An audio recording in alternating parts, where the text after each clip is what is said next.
അപ്പസ്തോലന്മാരുടെ പ്രവർത്തനങ്ങൾ അദ്ധ്യായം 25. സീസറിനു നിവേദനം.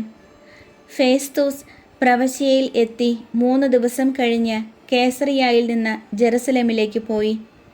പുരോഹിത പ്രമുഖന്മാരും യഹൂദ പ്രമാണികളും പൗലോസിനെതിരെയുള്ള ആരോപണങ്ങൾ അവനെ ധരിപ്പിച്ചു. തങ്ങൾക്ക് ഒരാനുകൂല്യമെന്ന നിലയിൽ അവനെ ജെറുസലേമിലേക്ക് അയക്കാൻ അവർ അവനോട് അപേക്ഷിച്ചു. മാർഗമധ്യേ ഒളിഞ്ഞിരുന്ന് അവനെ കൊല്ലണമെന്ന് അവർ ഗൂഢാലോചന നടത്തിയിരുന്നു.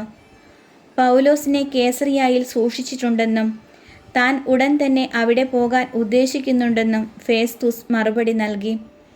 അവൻ പറഞ്ഞു, അതുകൊണ്ട് നിങ്ങളിൽ പ്രമാണികളായവർ എൻ്റെ കൂടെ വന്ന് അവൻ്റെ പേരിൽ എന്തെങ്കിലും കുറ്റമുണ്ടെങ്കിൽ പരാതി സമർപ്പിക്കട്ടെ. 8-10 ദിവസത്തോളം അവരുടെ ഇടയിൽ താമസിച്ചതിന് ശേഷം അവൻ കേസറിയായിലേക്ക് മടങ്ങിപ്പോയി. അടുത്ത ദിവസം അവൻ ന്യായാസനത്തിൽ ഇരുന്ന് പൗലോസിനെ കൊണ്ടുവരാൻ കൽപ്പിച്ചു. അവൻ വന്നപ്പോൾ ജെറുസലേമിൽ നിന്ന് എത്തിയിരുന്ന യഹൂദന്മാർ അവൻ്റെ ചുറ്റും നിന്ന് ഗുരുതരമായ പല കുറ്റങ്ങളും ആരോപിച്ചു. എന്നാൽ തെളിയിക്കാൻ അവർക്ക് കഴിഞ്ഞില്ല. പൗലോസ് തൻ്റെ പ്രതിവാദത്തിൽ ഇപ്രകാരം പ്രസ്താവിച്ചു: യഹൂദരുടെ നിയമങ്ങൾക്കോ ദേവാലയത്തിനോ സീസറിനോ വിരുദ്ധമായി ഞാൻ ഒരു തെറ്റും ചെയ്തിട്ടില്ല. എന്നാൽ യഹൂദരോട് ഒരാനുകൂല്യം കാണിക്കാൻ ആഗ്രഹിച്ചുകൊണ്ട് ഫേസ്തൂസ് പൗലോസിനോട് ചോദിച്ചു, ജെറുസലേമിലേക്ക് പോകാനും അവിടെ എൻ്റെ മുമ്പിൽ വച്ച് ഇവയെപ്പറ്റി വിസ്തരിക്കപ്പെടാനും നിനക്ക് സമ്മതമാണോ? പൗലോസ് പറഞ്ഞു, ഞാൻ സീസറിൻ്റെ ന്യായാസനത്തിങ്കലാണ് നിൽക്കുന്നത്. അവിടെ തന്നെയാണ് ഞാൻ വിചാരണ ചെയ്യപ്പെടേണ്ടതും. നിനക്ക് നന്നായി അറിയാവുന്നതുപോലെ യഹൂദരോട് ഞാൻ ഒരു തെറ്റും ചെയ്തിട്ടില്ല. ഞാൻ തെറ്റ് കാരണം വധശിക്ഷയർഹിക്കുന്ന എന്തെങ്കിലും ചെയ്തവനുമാണെങ്കിൽ മരിക്കാൻ ഒരുക്കമാണ്. എന്നാൽ അവർ എൻ്റെ മേൽ ചുമത്തുന്ന കുറ്റങ്ങളിൽ കഴമ്പില്ലെങ്കിൽ എന്നെ അവർക്ക് വിട്ടുകൊടുക്കാൻ ആർക്കും കഴിയുകയില്ല. ഞാൻ സീസറിൻ്റെ അടുത്ത് ഉപരിവിചാരണ ആവശ്യപ്പെടുന്നു. ഫേസ്തൂസ് തൻ്റെ സമിതിയോട് ആലോചിച്ചിട്ട് മറുപടി പറഞ്ഞു, നീ സീസറിൻ്റെ അടുത്ത് ഉപരിവിചാരണ ആവശ്യപ്പെട്ടിരിക്കുന്നതിനാൽ അവൻ്റെ അടുത്തേക്ക് തന്നെ നീ പോകണം. അഗ്രിപ്പായുടെ മുമ്പിൽ. കുറേ ദിവസങ്ങൾക്ക് ശേഷം അഗ്രിപ്പ രാജാവും ബെർണിക്കയും ഫേസ്തൂസിനെ അഭിവാദനം ചെയ്യാൻ കേസറിയായിൽ എത്തി. അവർ അവിടെ വളരെ ദിവസങ്ങൾ താമസിച്ചു. ഫേസ്തൂസ് പൗലോസിൻ്റെ കാര്യം രാജാവിനെ ധരിപ്പിച്ചുകൊണ്ട് പറഞ്ഞു, ഫെലിക്സ് തടവുകാരനായി വിട്ടിട്ട് പോയ ഒരു മനുഷ്യൻ ഇവിടെയുണ്ട്. ഞാൻ ജെറുസലേമിലായിരുന്നപ്പോൾ പുരോഹിത പ്രമുഖന്മാരും യഹൂദ പ്രമാണികളും അവനെതിരായി വിധി പ്രസ്താവിക്കാൻ അപേക്ഷിച്ചുകൊണ്ട് അവനെക്കുറിച്ചുള്ള വിവരങ്ങൾ എന്നെ ധരിപ്പിച്ചു. വാദിയെ മുഖാഭിമുഖം കണ്ട് തൻ്റെ മേൽ ആരോപിതമായ കുറ്റങ്ങളെക്കുറിച്ച് സമാധാനം ബോധിപ്പിക്കാൻ പ്രതിക്ക് അവസരം നൽകാതെ അവനെ ഏൽപ്പിച്ചു കൊടുക്കുക റോമാക്കാരുടെ പതിവല്ല എന്ന് ഞാൻ മറുപടി പറഞ്ഞു. അവർ ഇവിടെ ഒരുമിച്ച് കൂടിയപ്പോൾ ഒട്ടും താമസം വരുത്താതെ അടുത്ത ദിവസം തന്നെ ഞാൻ ന്യായാസനത്തിൽ ഇരുന്ന ആ മനുഷ്യനെ കൊണ്ടുവരാൻ കൽപ്പിച്ചു.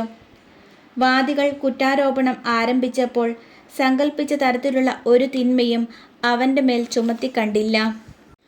എന്നാൽ തങ്ങളുടെ തന്നെ ചില അന്ധവിശ്വാസങ്ങളെക്കുറിച്ചും മരിച്ചുപോയെങ്കിലും ജീവിച്ചിരിക്കുന്നുവെന്ന് പൗലോസ് സമർത്ഥിക്കുന്ന ഒരു യേശുവിനെക്കുറിച്ചും മാത്രമേ അവർക്ക് അവനുമായി അഭിപ്രായ ഭിന്നത ഉണ്ടായിരുന്നുള്ളൂ.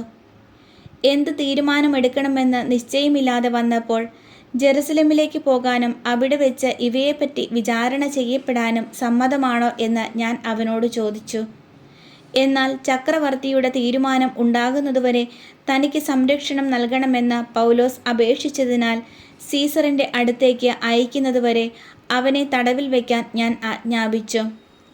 അഗ്രിപ്പ ഫേസ്തൂസിനോട് പറഞ്ഞു, അവൻ്റെ വാദം നേരിൽ കേൾക്കാൻ എനിക്ക് താൽപ്പര്യമുണ്ട്. അവൻ മറുപടി പറഞ്ഞു, എങ്കിൽ നാളെ നിനക്ക് കേൾക്കാം. അടുത്ത ദിവസം അഗ്രിപ്പായും ബെർണിക്കയും സഹസ്രാധിപന്മാരോടും നഗരത്തിലെ പ്രമാണികളോടുമൊപ്പം ആഡംബര സമന്വിതം സമ്മേളനശാലയിൽ വന്നു. ഫേസ്തൂസിൻ്റെ കൽപ്പനയനുസരിച്ച് പൗലോസിനെ കൊണ്ടുവന്നു. ഫേസ്തൂസ് പറഞ്ഞു, അഗ്രിപ്പ രാജാവേ, ഞങ്ങളോടൊപ്പം ഇവിടെ സന്നിഹിതരായിരിക്കുന്നവരെ ഈ മനുഷ്യനെ നിങ്ങൾ കാണുന്നുവല്ലോ. ഇവനെതിരായിട്ടാണ് യഹൂദ ജനത മുഴുവൻ ജെറുസലേമിൽ വെച്ചും ഇവിടെ വെച്ചും ഇവന് ഇനി ജീവിക്കാൻ അർഹതയില്ല എന്ന് പറഞ്ഞ് ബഹളം കൂട്ടി എന്നോട് പരാതിപ്പെട്ടത്. എങ്കിലും വധശിക്ഷയ്ക്ക് അർഹമായ കുറ്റമൊന്നും ഇവൻ ചെയ്തിട്ടുള്ളതായി ഞാൻ കണ്ടില്ല. എന്നാൽ അവൻ തന്നെ ചക്രവർത്തിയുടെ മുമ്പാകെ മേൽവിചാരണയ്ക്ക് അപേക്ഷിച്ചിരിക്കുന്നതിനാൽ അവനെ അങ്ങോട്ട് അയക്കാൻ ഞാൻ തീരുമാനിച്ചിരിക്കുകയാണ്.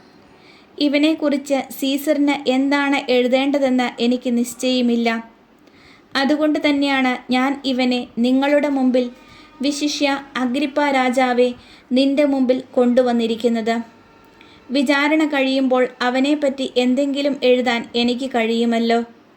തടവുകാരനെ അയക്കുമ്പോൾ അവനെതിരായുള്ള ആരോപണങ്ങൾ വ്യക്തമാക്കാതിരിക്കുന്നത് ശരിയല്ലെന്ന് എനിക്ക് തോന്നുന്നു.